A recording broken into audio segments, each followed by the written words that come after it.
श्री गिरिराज धरण की जय, श्री वल्लभाधीश की जय।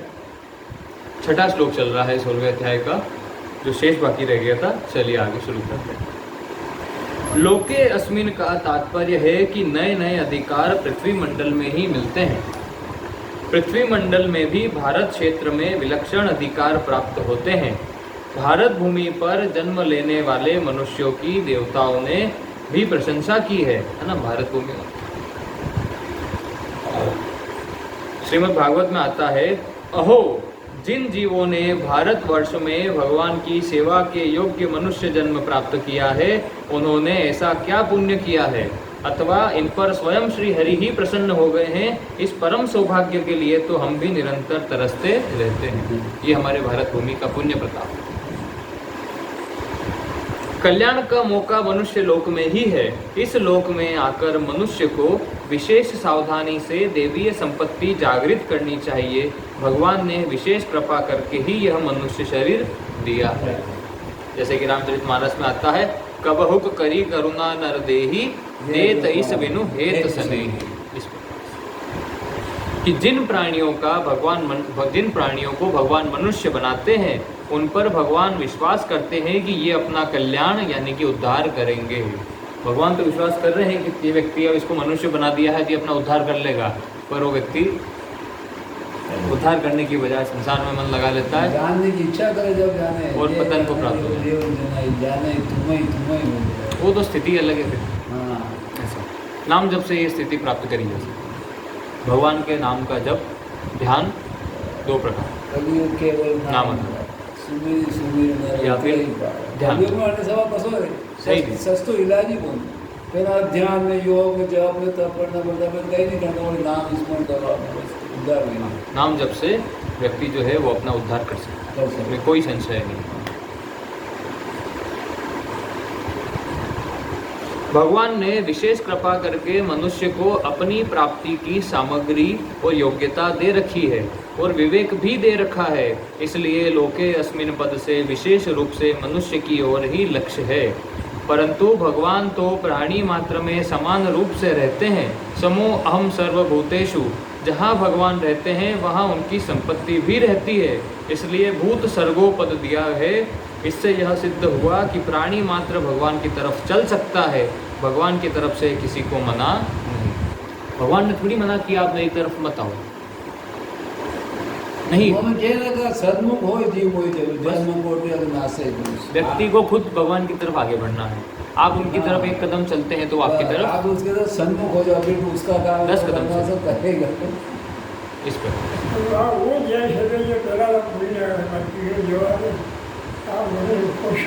हाँ, वो तो है, पहले का पुण्य तो है, उसका प्रारब्ध तो होता है कि हमारे प्रारब्ध में लिखा था कि हम यहाँ कुटिया पर आकर भगवान का जो है शास्त्र का स्वाध्याय करेंगे। ये कहीं ना कहीं हमारे प्रारब्ध में था।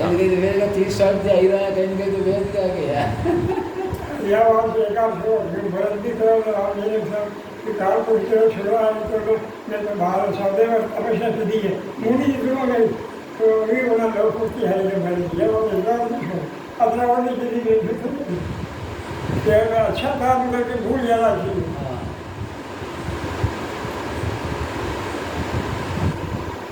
ठीक, जहाँ भगवान रहते हैं वहाँ उनकी संपत्ति भी रहती है। इसलिए भूत सर्गो पद दिया है।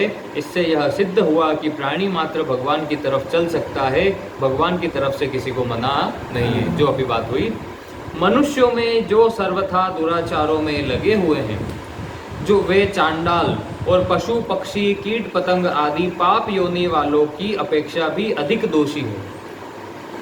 वो ज़्यादा बड़ा दोषी है जो मनुष्य होते हुए भी दुराचारों में लगा हुआ है। देखिए, गीता में पहले आ चुका था, भगवान ने 2 तरह के यहाँ पर शब्द आए थे। एक आया था पाप योनि और एक आया था दुष्टों के लिए।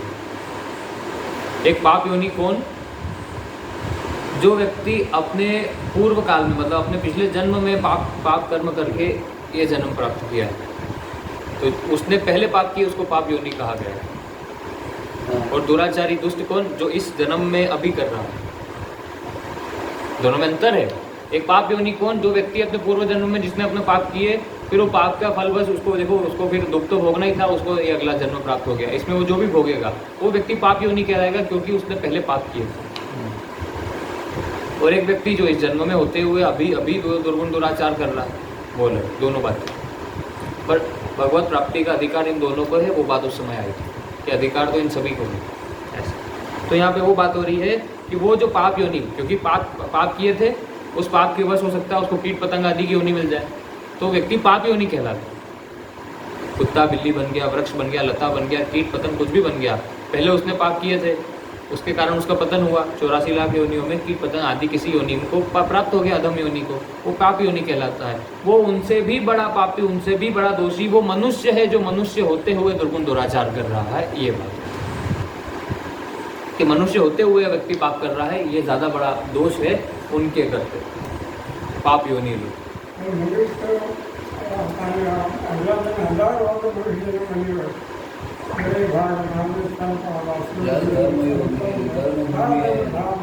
कर्म भूमि है। हाँ, कर्म तो करना है ना। हाँ, कर्म करना पड़ता है। कर्म तो करना ही है। पाप योनि की बात हो रही, दुष्कर्मों की बात हो रही है। दुष्कर्म, दुराचार, दुर्गुणों की बात हो रही है। तो अगर अब कोई व्यक्ति ऐसा कोई कर्म करेगा तो अधम योनि को प्राप्त होगा, तो अब वो अधम योनि पाप योनि कहलाती है। तो अब वो व्यक्ति फिर भी बड़ा दोषी है जो मनुष्य जीवन में होते हुए दुर्गुण दुराचार कर रहा है उस पाप योनि वाले से। ऐसी बात है, पाप योनि वाला भी दोषी है, तभी उसको पाप योनि प्राप्त हुई है, पर वो ज़्यादा बड़ा दोषी है जो मनुष्य होते हुए ये काम है, जानते हुए गलत कार्य कर रहा है, मनुष्य होते हुए कर रहा है। आज एक सिंह है, शेर है, वो तो किसी का शिकार करके खाएगा, उसको उसका पाप नहीं लगता, वो तो उसका भोजन है। मनुष्य शिकार करेगा, उसको उसका पाप, वो वाली बात है। कारण कि पाप योनि वालों का तो पहले के पापों के कारण परवशता से पाप योनि में जन्म होता है। वही बात है, पहले पाप किए उसके कारण उसका पाप योनि में जन्म हुआ। और मनुष्य शरीर मनुष्य की होनी चाहिए। पाप योनि मनुष्य शरीर मनुष्य शरीर भी मिल सकता है, मनुष्य शरीर भी मिल सकता है। ये मतलब कीट पतंग योनि में जा बदल फिर मनुष्य शरीर पाप योनि में क्या दिया? नहीं, ऐसा नहीं। आगे तो अब इसमें आ रहा है, देखिए सुन लीजिए कि कारण कि पाप योनि वालों का तो पहले के पापों के कारण परवशता से पाप योनि में जन्म होता है और वहां उनको पुराने पापों का फल भोग मिलता है। परंतु दुराचारी मनुष्य यह जानबूझकर बुरे आचरणों में प्रवृत्त होते हैं, अर्थात नए पाप करते हैं। वो तो जानबूझकर कर रहा है ना वो मनुष्य। पाप योनि वाले तो पुराने पापों का फल भोगकर उन्नति की ओर जाते हैं और दुराचारी नए नए पाप करके पतन की ओर जाते हैं। क्योंकि अब वो जो पाप योनि वाला है, वो शेर जो बना है, वो तो अगले जन्म में फिर कोई अच्छी योनि को प्राप्त होगा, उससे ऊपर, फिर उससे ऊपर, ऐसे करते करते वापस वो तो मनुष्य योनि के पास जा रहा है। 84 लाख योनियों में घूमते घुमाते वो तो मनुष्य योनि के समीप जा रहा है, पर वो मनुष्य जो पाप कर रहा है वो 84 लाख योनियों के समीप जा रहा है, वो रिवर्स जा रहा है। ऐसा इसलिए बोल रहे हैं कि वो ज़्यादा बड़ा दोषी है उस पाप योनि वाले से। आगे ऐसे दुराचारियों के लिए भी भगवान ने कहा है कि यदि अत्यंत दुराचारी भी मेरे अनन्य शरण होकर मेरा भजन करते हैं तो वह भी सदा रहने वाली शांति को प्राप्त कर लेता है। ऐसे ही पापी से पापी भी ज्ञान रूपी नौका से सब पापों को उतर कर अपना उद्धार कर लेता है। तात्पर्य यह है कि जब दुराचारी से दुराचारी और पापी से पापी व्यक्ति भी भक्ति और ज्ञान प्राप्त करके अपना उद्धार कर सकता है, तो फिर अन्य पाप योनियों के लिए भगवान की तरफ से मना कैसे हो सकती है। इसलिए यहाँ भूत प्राणी मात्र शब्द दिया है। मानवेतर प्राणियों में भी देवीय प्रकृति के पाए जाने की बहुत बातें सुनने, पढ़ने तथा देखने में आती है। ऐसे कई उदाहरण आते हैं जिसमें पशु पक्षियों की योनि में भी देवी गुण होने की बात आती है। जैसे अब कुछ उदाहरण दिए जा रहे हैं यहाँ पर कि महाभारत के शांति पर्व में इसी प्रसंग की एक कथा आती है। क्या है कथा? कि शकु निलुब्धक नाम का एक बधिक था। बधिक ये काटने वाला, उसका मुख्य काम पशु पक्षियों को मारना ही था। बधिक है ना, तो कसाई हो गया एक तरीके से। एक दिन वह शिकार के लिए जंगल में गया। दिन भर घूमता रहा पर खाने को कुछ मिला नहीं।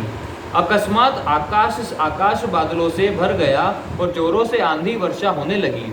वह बधिक एक वृक्ष के नीचे आकर बैठ गया। उसी वृक्ष पर दंपत्ति कपोत और कपोती रहते थे। चुग्गा चुगने के लिए दोनों बाहर गए हुए थे। बरसात के कारण कपोती जल्दी आ गई। पंख गीले होने से वह ठिठुर कर नीचे गिर पड़ी तो बधिक ने उसको पकड़कर अपने पिंजरे में बंद कर लिया। जब कपोत घर पर आया तो कपोती को वहां न देखकर विलाप करने लगा। उसके विलाप को सुनकर कपोती बोली कि हे प्राणनाथ, आप मेरे लिए इतना विलाप क्यों करते हैं? आप अपने कर्तव्य का पालन कीजिए। हमारे स्थान पर आए हुए अतिथि की आप रक्षा कीजिए। अतिथि का सत्कार करना गृहस्थ का खास कर्तव्य है। इसका किसी तरह जाड़ा छूटे, भूख मिटे, ऐसा आपको प्रबंध करना चाहिए। मैं तो पिंजरे में पड़ी हूँ। अपनी स्त्री की बात सुनकर कपोत ने अपनी चोंच से सूखे पत्ते एवं छोटी छोटी सूखी लकड़ियाँ इकट्ठी की। फिर किसी घर से जलती हुई लकड़ी लाकर अग्नि कर दी। वह बधिक सर्दी से ठिठुर रहा था। अग्नि की गर्मी से जब कुछ ठीक हुआ तो उसने कपोत से कहा कि मुझे भूख लग रही है, क्या करूं? कपोत बोला कि आप चिंता न करें, आप मेरे अतिथि हो, अतः मैं आपकी भूख मिटाने का प्रबंध करूंगा। कपोत ने थोड़ी देर विचार किया, परंतु उसे अपने आप को अग्नि में गिराने के अलावा कोई दूसरा उपाय सूझा नहीं। अतः वह अग्नि की 3 परिक्रमा करके उसमें कूद पड़ा। उसको अग्नि में जलते हुए देखकर बधिक के मन में विचार आया कि इस कपोत ने मुझे कितना आराम दिया है। भोजन के लिए तो इसने अपने आप को ही दे दिया। हाय हाय, मैं कितना क्रूर निर्दयी पापी हूँ। यह पक्षी होकर भी इतना आदर करता है और मैं मनुष्य होकर भी ऐसा क्रूर काम करता हूँ। आज से मैं कभी ऐसा पाप कर्म नहीं करूँगा। ऐसा निश्चय करके उसने पिंजरे में से कपोती को छोड़ दिया। अपने पतिदेव के अभाव में वह कपोती विलाप करने लगी कि पतिदेव के बिना मैं रहकर क्या करूँगी। ऐसे विलाप करते हुए वह भी अग्नि में कूद पड़ी। इतने में उन दोनों कपोत और कपोती को लेने विमान आया और वे दोनों उस विमान पर बैठकर स्वर्ग लोक को चले गए। उनको इस प्रकार विमान में जाते हुए देखकर बधिक ने अपने सब अस्त्र शस्त्र फेंक दिए। उसने विचार किया कि अब भजन स्मरण करूंगा और त्याग तपस्या करके शरीर को सुखा डालूंगा, कुछ खाऊंगा पीऊंगा नहीं। इस तरह का विचार करके वह कांटों से भरे जंगलों में चला गया। कांटों से उसका शरीर छिल गया। आगे वन में चारों ओर से दावाग्नि लगी हुई थी। उसी आग में घुसकर वह जलकर मर गया। अंत समय में भजन स्मरण करने से उसकी सद्गति हो गई। ये कथा आती है, यानी कि पशु पक्षी भी, पाप योनि वाले भी अपना कल्याण कर सकते हैं। ऐसे जोरदार दिया इसने तो। पर यह है कि वो कहीं ना कहीं उनका पुराना प्रारब्ध होगा। जैसे जड़ भरत जी को जो हिरण की हाँ जैसे जड़ भरत जी को जो हिरण की योनि प्राप्त हुई, वो जड़ भरत जी जब हिरण बने तो वो सामान्य हिरणों की तरह नहीं थे। वो उनको सारा ज्ञान अपने पूर्व जन्म का था। ऐसा तो कहीं ना कहीं वो जो कपोत कपोती भी जो थे वो अपने पूर्व जन्मों में ऐसे कोई साधक रह चुके होंगे जो अपनी किसी एक छोटी गलती की वजह से जो है एक उनका जन्म हो रहा ऐसा उस जन्म में वो ये कार्य करके छूट कर सके। आगे कई कुत्ते ऐसे भी देखे गए हैं जो अमावस्या एकादशी आदि का व्रत रखते हैं और उस दिन अन्न नहीं खाते। सत्संग में भी मनुष्यतर प्राणियों के आकर बैठने की बातें सुनी है। सत्संग में सांप को भी आते देखा है। गोरखपुर में जब 12 महीनों का कीर्तन हुआ था तब एक काला कुत्ता कीर्तन मंडली के बीच में चलता और जहाँ सत्संग होता वहाँ बैठ जाता। ऋषिकेश स्वर्गाश्रम में वट वृक्ष के नीचे एक सांप आया करता था। वहाँ एक संत थे। एक दिन उन्होंने सांप से कहा ठहर, तो वह ठहर गया। संत ने उसे गीता सुनाई और तो वह चुपचाप बैठा रहा। गीता पूरी होते ही सांप वहाँ से चला गया, फिर कभी वहाँ नहीं आया। इस तरह पशु पक्षियों में ऐसी प्रकृति पूर्व संस्कारवश स्वाभाविक होती है। पूर्व संस्कारवश, इनके पूर्व जन्म में कोई ना कोई उन्होंने भजन किया हुआ है। इस प्रकार पशु पक्षियों में भी देवीय संपत्ति के गुण देखने में आते हैं। हाँ, यह अवश्य है कि वहाँ देवीय संपत्ति के गुणों के विकास का क्षेत्र और योग्यता नहीं है ना। वहाँ पर ऐसा नहीं है पशु पक्षियों में कि उनको कोई ज्ञान प्राप्त हो जाएगा, वो कोई तपस्या कर लेंगे। उनके पास इतना अधिकार, इतना साधन उनके पास में नहीं है ना। देवीय संपत्ति के गुणों का विकास का क्षेत्र और योग्यता वहाँ पर नहीं है। उनके विकास का क्षेत्र और योग्यता केवल मनुष्य शरीर में ही है। ये सिर्फ मनुष्य कर सकता है साधना, तपस्या, है ना, भगवान का भजन, स्मरण, शास्त्र स्वाध्याय। ये सिर्फ मनुष्य के पास ये अधिकार है। तो ये भगवान ने बुद्धि मनुष्य को दी है, विवेक मनुष्य को दिया है। पशु पक्षी जड़ी बूटी वृक्ष लता आदि जितने भी जग में स्थावर प्राणी हैं, उन सभी में देवी और आसुरी संपत्ति वाले प्राणी होते हैं। मनुष्य को उन सबकी रक्षा करनी ही चाहिए, क्योंकि सबकी रक्षा के लिए, सबका प्रबंध करने के लिए ही यह मनुष्य बनाया गया है। उनमें भी जो सात्विक पशु पक्षी जड़ी बूटी आदि हैं, उनकी तो विशेषता से रक्षा करनी चाहिए, क्योंकि उनकी रक्षा से हमारे में देवीय संपत्ति बढ़ती है। जैसे गौ माता हमारी पूजनीय है, तो हमें उसकी रक्षा और पालन करना चाहिए, क्योंकि गाय संपूर्ण सृष्टि का कारण है। गावो विश्वस्य मातरः। गाय के घी से ही यज्ञ होता है, भैंस आदि के घी से नहीं। यज्ञ से वर्षा होती है, वर्षा से अन्न और अन्न से प्राणी पैदा होते हैं। उन प्राणियों में खेती के लिए बैलों की ज़रूरत होती है, वे बैल गायों के होते हैं। बैलों से खेती होती है, अर्थात बैलों से हल आदि जोतकर तथा कुएं आदि जल से सींच कर खेती की जाती है। खेती से अन्न, वस्त्र आदि निर्वाह की चीजें पैदा होती है, जिनसे मनुष्य, पशु आदि सभी का जीवन निर्वाह होता है। निर्वाह में भी गाय के घी दूध हमारे खाने पीने के काम आते हैं। उन घी दूध से हमारे शरीर में बल और अंतःकरण में सात्विक भाव बढ़ते हैं। इसी तरह से जितनी जड़ी बूटियां हैं, उनमें से सात्विक जड़ी बूटी से कायाकल्प होता है, रोग दूर होता है और शरीर पुष्ट होता है। जो जड़ी बूटियां हैं, इसलिए हम लोगों को सात्विक पशु पक्षी जड़ी बूटी आदि की विशेष रक्षा करनी चाहिए, जिससे हमारे इहलोक और परलोक दोनों सुधरें। सेवा करेंगे तो ये लोक भी सुधरेगा और परलोक भी सुधरेगा। देवो विस्तरशः प्रोक्तः। भगवान कहते हैं कि देवीय संपत्ति का मैंने विस्तार से वर्णन कर दिया।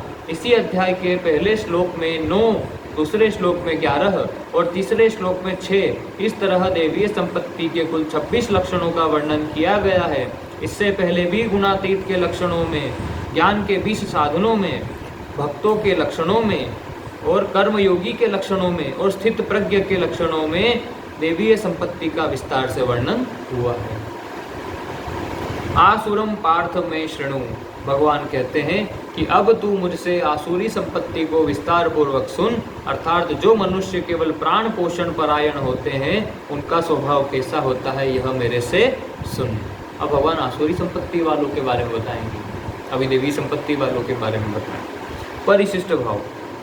देवी और आसुरी यह 2 तरह की प्राणियों की सृष्टि मनुष्य लोक में होने से लौकिक है। कौन कौन सी? देवी और आसुरी दोनों, है ना। ये क्योंकि प्राणियों की सृष्टि मनुष्य लोक में होने से ये लौकिक है। अलौकिक तत्व में ये दोनों ही नहीं है। साधन भी लौकिक है और अलौकिक दोनों होते हैं। साधन वो लौकिक और अलौकिक दोनों होते हैं, पर साध्य अलौकिक ही होता है। जो साधन है, मेरे पास कोई पुस्तक है, वो लौकिक है, और वो मैं भजन कर रहा हूँ, ध्यान कर रहा हूँ, अलौकिक भी है। पर जो साध्य होता है, यानी मैं जिसका भजन कर रहा हूँ, वो तो अलौकिक ही है। भगवान तो कभी लौकिक हो नहीं सकते। साधन लौकिक और अलौकिक दोनों हो सकते हैं। अलौकिक तत्व व्यापक अनंत अपार है, लौकिक भी उसी के अंतर्गत है। वास्तव में लौकिक की स्वतंत्र सत्ता ही नहीं है, सब कुछ अलौकिक ही है। जीव ने ही लौकिक को धारण किया है। या येदम धार्यते जगतः। तात्पर्य है कि जब तक जीव की दृष्टि में संसार की सत्ता है, तभी तक लौकिक है। संसार की सत्ता न रहने पर सब अलौकिक ही है। जब तक संसार की सत्ता है, तब तक तो लौकिक। जैसे ही संसार की सत्ता छूटी, यानी वैराग्य विकसित हुआ, संसार का राग खत्म हुआ, वैसे ही ये सब कुछ क्या हो जाएगा हमारे लिए? अलौकिक। वासुदेव सर्वम, या फिर सद सच्चा अहम। इसी के साथ 6वां श्लोक समाप्त होता है। 7वां श्लोक कल प्रारंभ करेंगे। ओम शांति शांति शांति। श्री गिरिराज धरण की जय, श्री गोवर्धन नाथ की जय, श्री वल्लभाधीश की जय, परम दयाल श्री गोसाई जी की जय, श्री विठ्ठलनाथ जी की जय, परम श्री यमुने महारानी की जय। जय जय श्री राधे पूछरी के लोटा की हु प्यारे। हरि ओम।